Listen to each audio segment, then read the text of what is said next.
ஏன் நிர்மலா, ஒரே ஒரு பொரியல் மட்டும்தான் பண்ணியா? ஆமா, ஏன் கேக்குற? ஏண்டி, நீ ஒரு காய்கறி வியாபாரியோட தங்கச்சி, ஒரே ஒரு பொரியல் மட்டும்தான் பண்ணணுமா? வீட்டுல எத்தனை விதமான காய்கறி இருக்கு, அதை எடுத்து போட்டு ஒரு கூட்டோ வறுவலோ பண்ணிருக்கலாம்ல. அட போமா, குழந்தைய வச்சுட்டு இதெல்லாம் பண்றதே பெரிய விஷயம். வயசாச்சுல, கொஞ்சம் வாயை கட்டுமா. அடியே, வீட்டுல நான் மட்டும் இல்லடி, உன் அண்ணன்மாருங்களும் இருக்காங்கடி. ஏன் இத மட்டும் வச்சு அவங்க சாப்பிட மாட்டாங்களா? நல்லா பதிலுக்கு பதில் பேசுடி.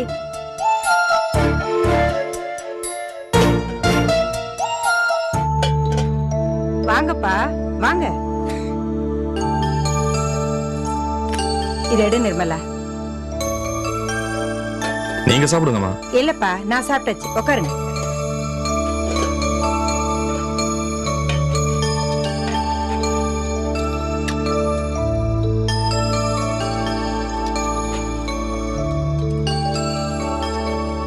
ஒரு நிமிஷம் இருங்கப்பா, நான் அப்பளம் பிரிச்சு கொண்டு வரேன். அதெல்லாம் ஒண்ணும் வேண்டாமா, போதும் இருக்கிறதே போடுங்க.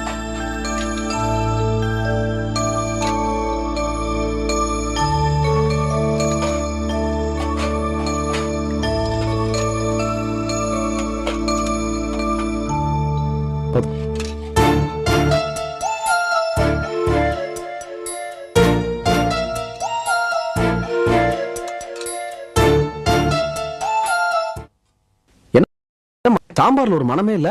ஹோட்டல் சாம்பார் மாதிரி இருக்கு, வீட்டு சாம்பார் மாதிரியே இல்ல. அப்படியா? எப்பவும் போல அதே சாம்பார் பொடி தானடா போட்டிருக்கேன். இல்லம்மா, அண்ணி சமைக்கும் போது வீட்டுக்குள்ள வரும்போதே சாம்பார் மனம் தூக்கும். உட்கார்ந்து உடனே சாப்பிடணும் போல இருக்கும்.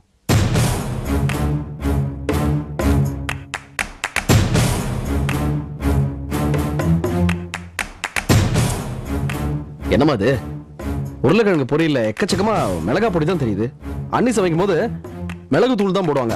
அது ஹெல்த்துக்கும் நல்லது, டேஸ்டும் நல்லா இருக்கும்.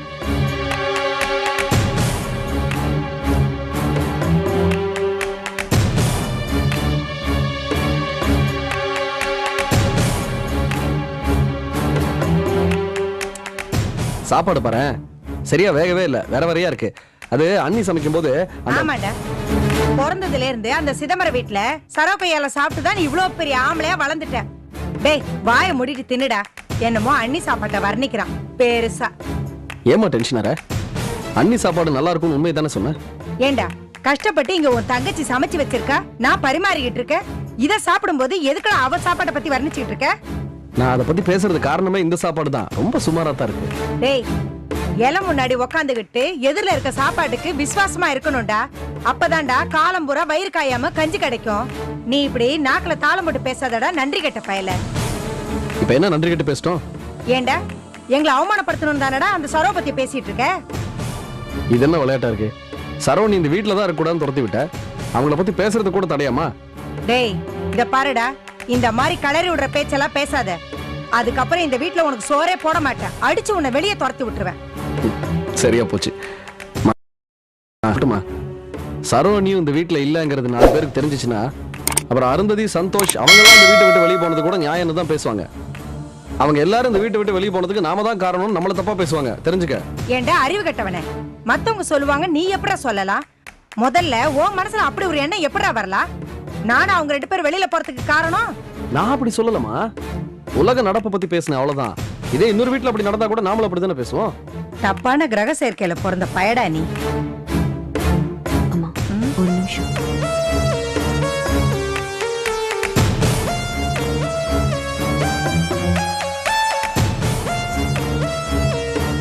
அம்மா, செல்வன கிட்ட வாய் கொடுக்காதம்மா. ஏய் விடுடி, அவன் ஒரு ஆளுன்னு. அவன் என்னைக்கு நல்ல விதமா நாம சந்தோஷப்படுற மாதிரி பேசியிருக்கா? அம்மா, செல்வனை இன்னைக்கு வேணும்னு மாதிரி பேசுது. பொதுவா இந்த மாதிரி பேச்சு வந்தா மாணிக்கண்ணே பேச்சு விடுடா, நீ நேரம் 4 தடவை சொல்லிருக்கும்ல. இன்னைக்கு பாத்தியா, மாணிக்கண்ணே ஏதாவது பேசுதா? கம்முன்னு உட்காந்துட்டு இருக்கு, கவனிச்சியா? கொஞ்சம் தண்ணி கொண்டு வாமா. இத வரேனே.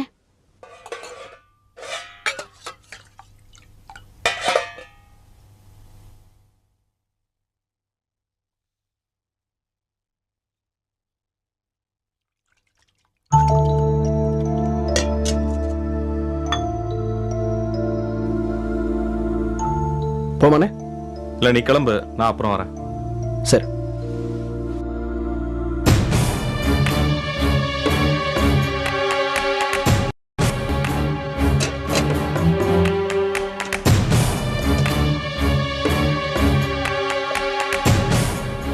அம்மா, நான் திரும்ப திரும்ப சொல்றேன், மாணிக்கண்ணன் மனசு அலபாஞ்சிட்டு இருக்கு. அண்ணிய வீட்டை விட்டு அமிச்சதை தவிர நம்மளை தான் இருக்கு. ஆனா இந்த தப்புன்னு இப்ப அது மனசுல நினைச்சிட்டே இருக்கு. அதுவா ஒரு முடிவு எடுக்கிறது நல்லது இல்லம்மா. உன் வாயில இருந்து ஏதாவது ஒரு வார்த்தை வராதான்னு அண்ணன் வெயிட் பண்ற மாதிரி எனக்கு படுதுமா. எப்படிமா இதே மாதிரி எத்தனை நாளைக்கு இருக்க முடியும்? நட்ராஜோட நினைப்பு அண்ணனுக்கு இருக்கு. செல்வண்ண வேற அண்ணி பேச்ச இருக்க ஆரம்பிச்சிருச்சு. அண்ணன் வேற பேசாம இருக்கு. உனக்கு எதுவுமே புரியலையா? சூழ்நிலை வரும். இனிமேலும் நம்ம லேட் பண்றது தப்பு. நாம பண்றது நமக்கே எதிர திரும்பறதுக்கு முன்னாடி நீ ஒரு முடிவு பண்ணுமா. அண்ணன் மனசு மாதிரி திடீர்னு அண்ணியோட வந்து நின்னா நம்ம நிலைமைய நல்லா யோசிச்சு பாரு.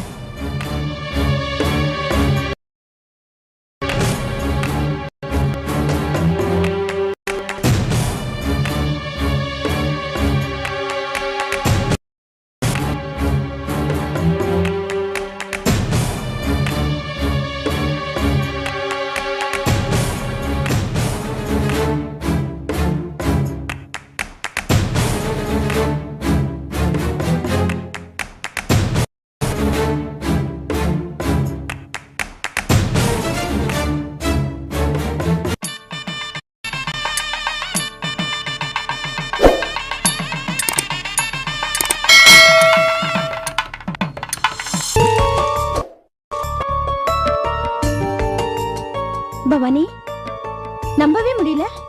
அந்த குருங்கிற பையனும் உன்னை தொந்தரவு பண்ணானா?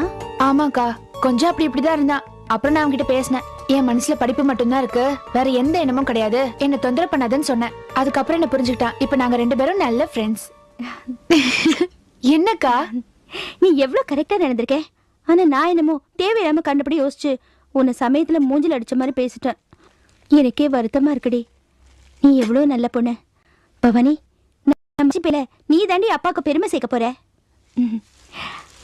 ஆமா, அது சரி, நீதான் இவ்வளவு தெளிவா இருக்கியே, அப்புறம் ஏன் அந்த ரமேஷ் விஷயத்துல மட்டும் குழம்பிட்ட? அக்கா, குருவுக்கு இருக்கிற அளவுக்கு புரிஞ்சுக்கிற தன்மை அந்த ரமேஷ்க்கு இல்லன்னு அக்கா எனக்கு தோணுது. குருவுக்கு சின்ன வயசுதான், ஆனாலும் என் மனசுல இருக்கிறத சொன்னவனே சட்டுன்னு புரிஞ்சுக்கிட்டான். இப்ப என்கிட்ட ஒரு நல்ல ஃப்ரெண்டா தான் பழகுறான். அவன் மனசுல துளி கூட வேற எந்த மாதிரி எண்ணமும் கிடையாது. அந்த ரமேஷ்க்கு அந்த அளவுக்கு பக்குவம் இல்லக்கா. பாரு, ஏதோ நான் சொன்னேன்னு உடனே நம்ம வீட்டுக்கு கிளம்பி வந்துட்டாரே. ஒருவேளை போஸ் மாமா இருந்து ஏதாவது பிரச்சனையா இருந்தா அத கூட யோசிக்காம இந்த ரமேஷ் சீக்கிரம் மாற மாட்டாருக்கா. அந்த ரமேஷால என் படிப்புக்கு ஏதாவது தொந்தரவு வருமோன்னு குழப்பமா இருக்கு. அடி போடி, நீ வேற. இது பாரு பவானி, நீ சொல்றதெல்லாம் கேட்டுட்டு நான் இப்ப முடிவா சொல்றேன். அந்த ரமேஷ் எப்படி வேணா இருக்கட்டும், உன்னோட தைரியத்துக்கும் தெளிவுக்கும் முன்னாடி அந்த ரமேஷ் ஒரு தூசடி. இவ்வளவு நடந்ததுக்கு அப்புறமும் அவன் வம்பு பண்ணானா அவன் ஜாதகம் அப்படிதானே விட்டுற வேண்டியதுதான். அப்புறம் அவனுக்கு மாமா வழிதான் சரியா வரும், அடி உததான். இதான்க்கா, இந்த மாதிரி ஏதாவது பிரச்சனை வரும் தெரிஞ்சுதான் இத்தனை நாள் உங்ககிட்ட சொல்லாம மறைச்சேன். அந்த ரமேஷோட அப்பா ஆத்தா பண்ண புண்ணியந்தா பவானி இத்தனை நாள் நீ இதை மறைச்சது. எப்படியோ கோபி விசாரிச்சதுனால சரியா போச்சு. இதே மாமா விசாரிச்சிருந்தாருன்னு வை, இந்நேரம் ஆஸ்பத்திரி போலீஸ் ஸ்டேஷன் போயிருப்பான். அக்கா, போஸ் மாமா அவரை அடிக்கிறதுனால வர பிரச்சனையை கூட தாங்கிக்கலாம். ஆனா அப்பா இதை நினைச்சு படுற மன கஷ்டத்தை நினைச்சு பாரு. பாவலியாக்கா அவரு. என் ஒருத்தியாலதான் அவர் எந்த கவலையும் இல்லாம இருக்காரு. இதை வச்சு ஏதாவது பிரச்சனை வந்ததுன்னா அவர் படுற கஷ்டத்தை எப்படிக்கா பாத்துட்டு இருக்க முடியும்? பவானிய படிக்க அமைச்சதுதான் பிரச்சனைன்னு அவர் தப்பா நினைச்சிட்டா? அடிப்பொடி, அப்பா ஒரு காலத்துல அப்படி நினைக்கவே மாட்டாரு. அது எப்படிக்கா அவ்வளவு உறுதியா சொல்ற? எல்லா அனுபவத்துல தாண்டி சொல்றேன். அக்கா, புரியுற மாதிரி சொல்லுக்கா. இது பாரு, எங்க எல்லாருடைய பொழப்பம் தான் பாக்குறாருல. நாங்க எல்லாரும் பெரிய அளவுல படிக்காம போற மாதிரி வாழ்ந்துட்டு இருக்கோம். படிப்பு மட்டும் இருந்திருந்தா சில விஷயங்கள சில நல்லதெல்லாம் நடந்திருக்கும்னு அப்பாவுக்கு நல்லாவே தெரியும். அதனால எது எப்படி போனாலும் உன் படிப்பை பத்தி அப்பா வேற விதமா நினைக்கவே மாட்டாரு. அதனால பவானி, நீ இந்த ரமேஷை பார்த்தலாம் ஒன்னும் பயப்பட வேண்டாம். என்ன தேவையில்லாத கற்பனை எல்லாம் பண்ணிக்காத. நான் தான் உன்னை புரிஞ்சுக்காம கிறுக்குத்தனமா கற்பனை பண்ணி பயந்துட்டு இருந்தேன். இப்ப நானே எல்லாம் புரிஞ்சுக்கிட்டு சாதாரணமாயிட்ட பத்தியா? ஆமாக்கா, நீ கண்ணை உருட்டி உருட்டி என்ன திட்டினதுலாம் ஞாபகம் இருக்கு. இது பாரு, நானே இவ்வளவு தெளிவானதுக்கு அப்புறம் அப்பாவை பத்தி சொல்லணுமா? இனிமே பாரு, உன்னை பத்தி யாரும் எதுவும் தப்பாவே நினைக்க மாட்டாங்க.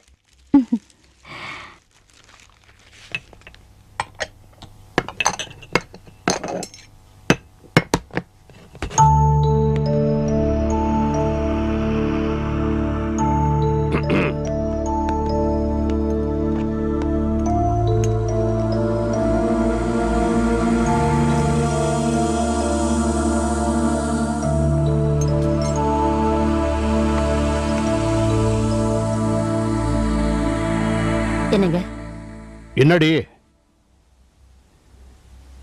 ரமேஷ் ரொம்ப மனம் வெறுத்து பேசுறாங்க. அவன் வேற யாரையும் கட்டிக்க மாட்டான் போல இருக்கு. கட்டிக்கலன்னா போராண்டி விடுறி. இது என்னங்க பேச்சு? அவன்கிட்ட நான் ரொம்ப தூரம் பேசிட்டேன். எப்படியாவது பவானிய கல்யாணம் பண்ணி வைங்கன்னு கெஞ்சுறான். அப்பா கிட்ட பேசுமான்னு புலம்புறாங்க. ரொம்ப பாவமா இருக்குங்க. இந்த மாதிரி நான் அவனை பார்த்ததே இல்ல. ஏண்டி, இதுல எவ்வளவு பிரச்சனை இருக்குன்னு உனக்கு தெரியாதா? இதெல்லாம் ஒத்து வராதுரி. நீங்களே சொன்னா எப்படிங்க? எனக்கு கல்யாணம் பண்ணி வைங்க, நீங்க தான் உதவி செய்யணும்னு கெஞ்சுறான். ஓஹோ,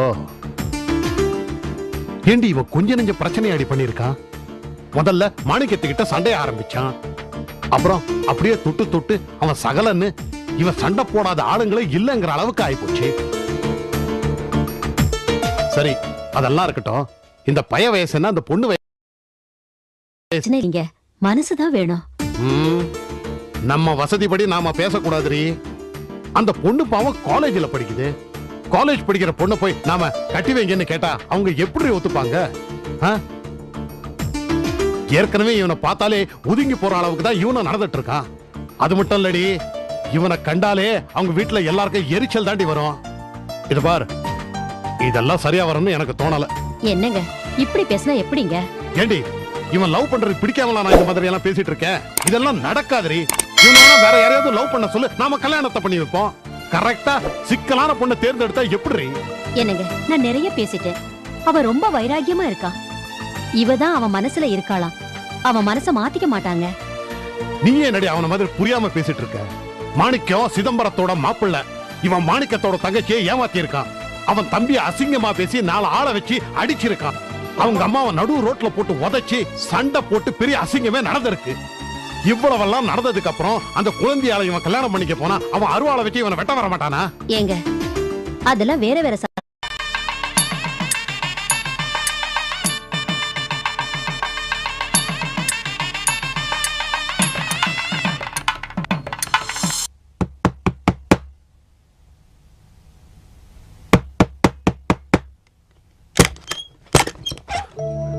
அடடே, வாங்க வாங்க, 2 பேரும் வந்துட்டீங்களா? உள்ள வாங்க. என்ன அழகர் குளம் போய் கூட்டிட்டு வந்தீங்களா? உள்ளவா இல்ல?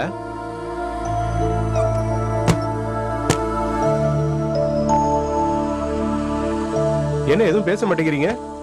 ஒரு போன் பண்ணி தான் நானே வந்து கூட்டு வந்திருப்பேன்ல. இப்படி நேரங்கட்ட நேரத்துல வந்திருக்கீங்க. என்ன சாப்பிடுறீங்க? காஃபி டீ ஏதாவது போட்டுமா? என்ன நான் கேட்டுட்டே இருக்கேன், நீங்க பதில் எதுவும் பேசவே மாட்டேங்கிறீங்க. என்னடா இவன் அநியாயத்துக்கு பவியம் கட்டுறேன்னு பாக்குறீங்களா? அது வேற ஒண்ணும் இல்ல. 2 பேரும் ஒரு வழியா பெரிய மனுஷன் பண்ணி திரும்பி வந்திருக்கீங்கல்ல, வந்தவங்கள வாங்கணும் உபசரிக்க வேணாமா? நான் அப்படி செய்யலன்னு வச்சுக்கோங்க, மறுபடியும் ஏதாவது என் மேல குத்தத்தை கண்டுபிடிச்சு கோச்சிட்டு போயிட்டீங்கன்னா, அதனாலதான் இந்த மரியாதை எல்லாம்.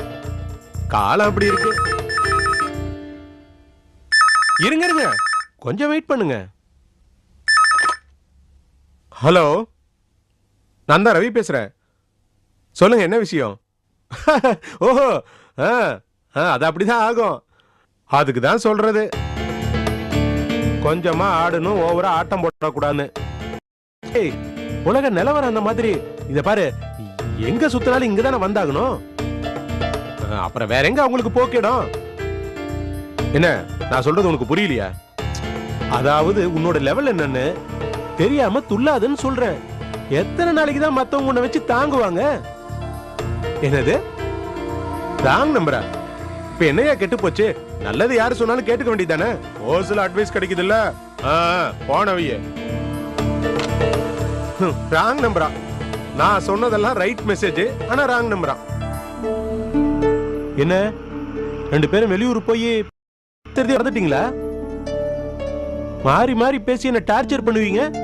இப்ப அதெல்லாம் என்னாச்சு? லீலா, அன்னைக்கு உன்னை வந்து போஸ் வீட்டுல கூப்பிட்டப்ப நீ என்ன சொன்ன? எங்க அப்பாவை கேட்டுதானே நான் வருவேன்னு சொன்னேன். இப்ப இந்த வீட்டுக்குள்ள உன்னை சேர்க்கலாமா வேண்டாமான்னு எங்க அப்பாவை கேட்டுதான் நான் சொல்லணும். வேலைக்கு ஓனா சாச்சுங்கிற மாதிரி இவரே உன் கூட தான் இருக்காரு. இப்ப நான் யாரை கேட்டு உன்னை வீட்டுக்குள்ள சேர்க்கறது? ஏய் நில்லுடி, நான் பாட்டுக்கு பேசிட்டு இருக்க, நீ பாட்டுக்கு போயிட்டு இருக்க. இப்ப என்ன பண்ணுங்கறீங்க? இத பார், இதான் கடைசி சான்ஸ். இன்னொரு தடவை கோச்சிட்டு உங்க அப்பா வீட்டுக்கு போன அங்கேயே போயிடு, திரும்பி வராத.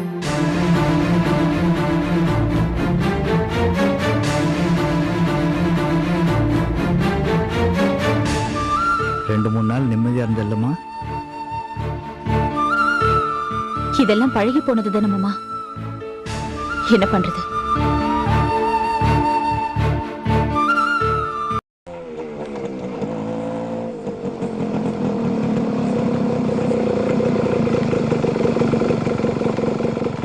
பவானி, ஹலோ. என்ன பவானி ஆச்சரியமா இருக்கு? கோவப்படாம ஹலோ சொல்ற? என்ன பண்றது, பல விதமா திட்டியாச்சு. நீங்க திரும்ப திரும்ப ஒரே மாதிரி தான் நடந்துக்கிறீங்க. சாரி பவானி, என்னால எப்படி நடந்துக்க முடியும்? எவ்வளவோ உங்ககிட்ட சொல்லி பார்த்தாச்சு. நீங்க இந்த மாதிரி ரோட்ல பேசுறது, நான் உங்களுக்கு பதில் சொல்றது, இதெல்லாம் எனக்கே எரிச்சலா இருக்கு. நீங்க எனக்காக ஒண்ணு பண்ண முடியுமா? என்ன என்ன பண்ணணும் பவானி, சொல்லு. இன்னும் ஒரு மணி நேரம் கழிச்சு எங்க வீட்டுக்கு வர முடியுமா? உங்ககிட்ட பேசணும். உன் வீட்டுக்கா? ஆமா, மனசை விட்டு சில விஷயங்கள் டிஸ்கஸ் பண்ண வேண்டியிருக்கு. இந்த மாதிரி ரோட்ல எல்லாம் பேச முடியாது. வீட்டுக்கு வாங்க. ஏதாவது யோசனையா? வர முடியாதுன்னா சொல்லிடுங்க. நான் உங்களை எந்த சிக்கலையும் மாட்டி விட மாட்டேன். நான் இப்ப உங்களை வர சொல்றதே சில விஷயங்களை நமக்கு எந்த பிரச்சனையும் இல்லாம நல்ல விதமா பேசி டிசைட் பண்றதுக்காக தான். என்ன வருவீங்கல்ல? நிச்சயமா வரேன் பவானி. நீ வர சொல்லி என்னால வராம இருக்க முடியுமா? வீட்டுல நீ மட்டும் தானே இருப்ப, வேற யாராவது? வாங்கல. எத்தனை மணிக்கு வரணும் பவானி? ஒரு 10 மணிக்கு வாங்க, நான் வெயிட் பண்றேன். ஓகே பவானி, கண்டிப்பா 10 மணிக்கு வந்துடுறேன். தேங்க்யூ.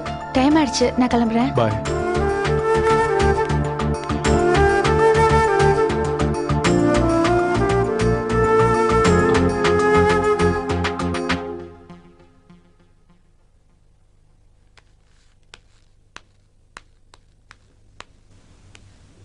விஜயனா வரட்டுமாமா? இன்னைக்கே போகணுமா மாமா? நம்ம இங்கேயே தங்கிட சொல்றியா? இல்லைங்க, இன்னும் 2 நாள் இருந்துட்டு போலாமேன்னு தான். இல்ல சம்பந்தி, மருமகளை பார்க்கணும்னு தோணுச்சு, வந்து பார்த்தாச்சு. வந்த இடத்துல ஒரு நாள் தங்கியாச்சு. அதே கோபிகிட்ட மட்டும் தான் சொல்லியிருந்தேன். அவங்ககிட்ட இன்னைக்கு வரேன்னு சொல்லியிருந்தேன். சரி சரி.